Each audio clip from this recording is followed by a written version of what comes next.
il a raison d'y aller, qu'il était temps qu'il y aille, et qu'il faut que, sur place, il écoute. Et qu'il renoue avec, si vous voulez, l'esprit qui avait dominé les politiques depuis Michel Rocard, depuis les accords de Matignon.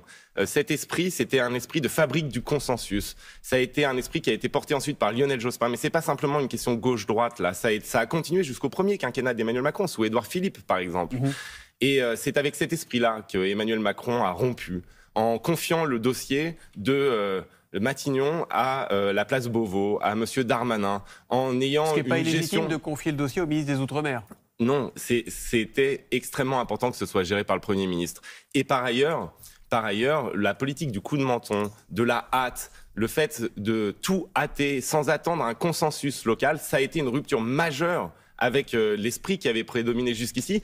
Et dans une situation inflammable, ça a précipité le chaos. Et donc là, ce qu'il faut qu'il fasse... projet de loi qui modifie le corps électoral et qui modifie, oui, et qui n'attend pas de consensus local et qui rompt ce principe fondamental qui avait dominé les politiques de gauche et de droite, qui était de dire que ça devait faire partie d'un accord global. Et là, eh bien, on a eu une rupture avec cela. J'espère que sur place, il va écouter et qu'il va revenir à l'esprit qui avait préservé la paix civile. Il faut renoncer à cette loi, il faut reculer.